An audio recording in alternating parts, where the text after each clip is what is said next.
He felt the absence of his mother intensify and, driven by a growing longing, decided to surprise her with a visit. But upon arriving, what he found shocked him profoundly. She, the woman who always welcomed him with affection, was on her knees on the floor, scrubbing the floor with tired hands, while his sister screamed in the background, her voice laden with frustration. Pain and guilt overwhelmed him in that moment. He realized that he had let the distance obscure what truly mattered. Driven by anger and love, he decided it was time to change everything. Hello, my friends. I am Linda, and this is the Linda's Stories channel. I hope you enjoy this story.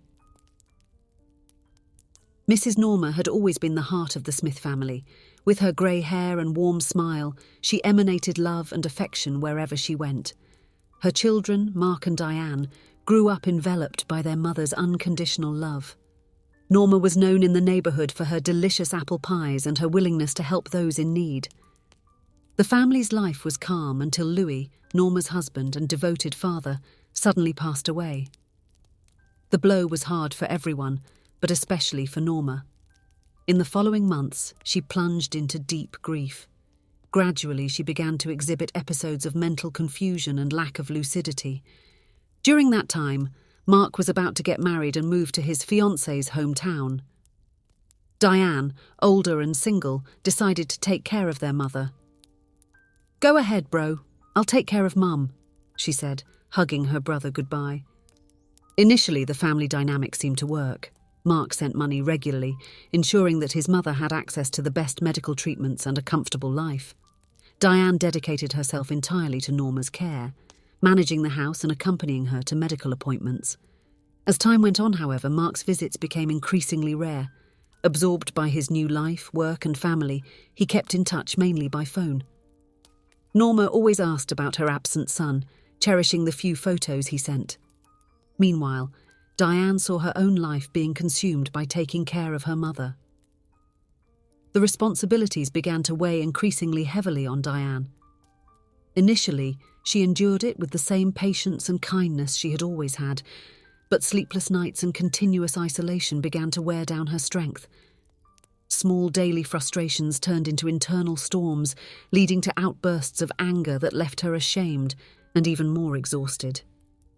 Norma, even in her moments of confusion, noticed the change in her daughter. She tried to help as much as she could, doing small household chores and preparing simple meals. "My daughter, you need to rest a little," she would say, concerned about Diane's tired expression. But Diane could no longer see a way out of her situation. She felt trapped, forgotten by her brother, and abandoned by her friends. Her reproaches to Mark became more frequent and bitter. "You need to come see Mum. She asks about you all the time," she would say on the phone, barely containing her irritation. It was on a Sunday afternoon that Mark decided to make a surprise visit. He drove for hours, anxious to see his mother and sister again. However, upon arriving, the scene he witnessed left him stunned. Norma was on her knees on the kitchen floor, scrubbing the tiles with an old rag. Her face, marked by time and illness, displayed an expression of deep sadness. From the adjacent room, Diane's raised voice could be heard, complaining about how her life had become an unbearable burden. Mark felt as if he had been punched in the stomach, mixed with profound sorrow, seeing his mother on her knees on the kitchen floor. The reality he encountered not only shocked him, but also filled him with shame for having distanced himself. How could he let things get to this point without realizing what was really happening in his absence? Mark's anger overflowed, mingling with the pain and guilt that consumed him. "How could you let Mom get to this point, Diane?" His voice trembled, betraying the tears he tried to hold back. Diane, surprised and hurt by his words, felt all her resentment build into a silent scream before exploding. "And you, Mark? Where were you when I needed you most?" "You have no idea what it's like to live this way, Mark," she sobbed. "Every day is the same. I have no life of my own, no friends, nothing but this house and Mum's problems. I also wish I could leave and live my life." The argument continued for hours. Norma, confused and frightened, took refuge in her room, murmuring words of comfort to herself. Meanwhile, the siblings unloaded years of hurt and resentment onto each other. It was only when both were exhausted that silence finally set in. In that moment of calm, Mark truly looked at his sister for the first time in years.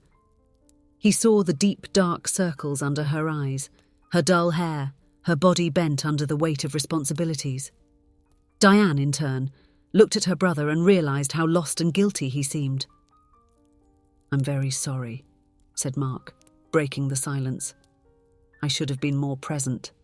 I didn't realise how much you were suffering."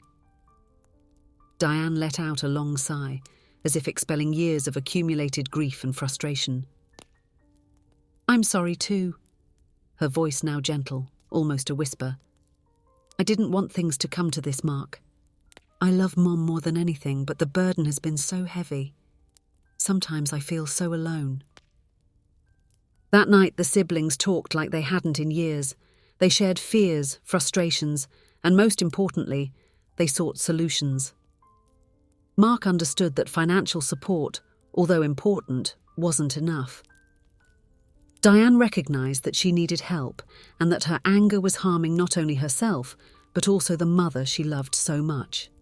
Together, they devised a plan. Mark decided that he would bring Mrs. Norma to live with him and his wife. It wouldn't be easy, it would require changes and sacrifices, but he was determined to do his part. Diane, though initially reluctant, realised that this could be a chance to reclaim her own life.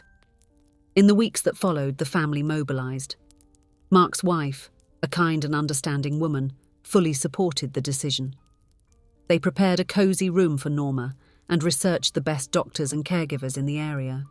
The move was a delicate process. Norma, in her moments of lucidity, appeared excited about the prospect of being closer to her son and getting to know her daughter-in-law better.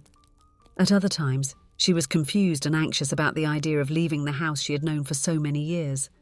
Diane, on the other hand, experienced a roller coaster of emotions. She felt relief for no longer having to bear the burden of care alone, but also guilt for abandoning her mother. Mark constantly reassured her.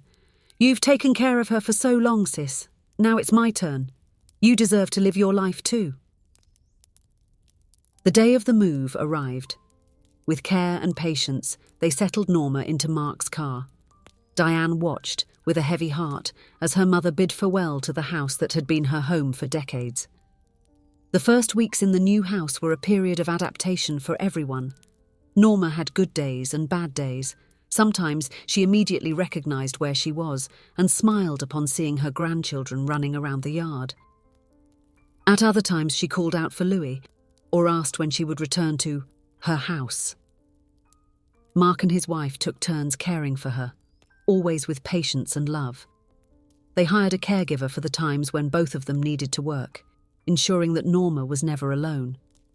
The grandchildren, although sometimes confused by their grandmother's behaviour, filled the house with joy with their laughter and playfulness. Meanwhile, Diane began her journey of self-care and rediscovery. She started therapy, resumed old hobbies, and gradually reconnected with friends she had distanced herself from. Guilt still visited her occasionally, but the frequent visits to her mother and the sincere conversations with her brother helped alleviate this feeling. As the months passed, a new routine was established. Norma had her ups and downs, but was visibly happier and calmer. The constant love and attention seemed to have a positive effect on her condition. Mark, though sometimes tired, felt fulfilled by being able to repay all the care he had received from his mother throughout his life. Diane blossomed. She began to smile often again, made new friends, and even started a relationship. Her visits to her brother's house became moments of joy, no longer of obligation and guilt. Seeing her mother well taken care of and happy brought a peace she hadn't felt in a long time. One sunny afternoon, almost a year after the move, the family gathered for a barbecue in the backyard. Norma, sitting in her favourite chair, watched her children, daughter-in-law, and grandchildren with bright eyes. In a moment of lucidity, she called Mark and Diane closer. "My children," she said, holding both their hands. "You are my greatest joy. Thank you for everything." Silent tears ran down the siblings' faces as they embraced their mother. In that moment, Mark and Diane exchanged a look of mutual understanding. The journey to that point hadn't been easy, but the love and commitment to Norma's well-being had united them in a way they never imagined possible. The journey of caring for Mrs. Norma would continue, with its challenges and joys. But now, united and understanding the importance of balancing caregiving and self-care, the Smith family was prepared to face whatever lay ahead. At the end of that day, as the children ran through the garden and the sun set on the horizon, Norma smiled, truly feeling at home. Her children had learned the most valuable of lessons. Family love, when nurtured with understanding, patience and mutual sacrifice, can overcome any obstacle. And so, under the orange sky of the evening, the Smith family celebrated not just the present moment of togetherness, but also the promise of a future where love and mutual care would always be the foundation of everything. Mrs. Norma, with a serene look, understood that the true legacy she would leave was not just the affection she had for her family, but the most valuable lesson they had learned together. That love, when genuinely shared, has the power to heal the deepest wounds and unite hearts even in the darkest storms. If you enjoyed, please give it a like and subscribe to the channel. Leave a comment with a number from 1 to 5 to let us know how much you liked the story. Also, watch the video that is currently on your screen. See you soon.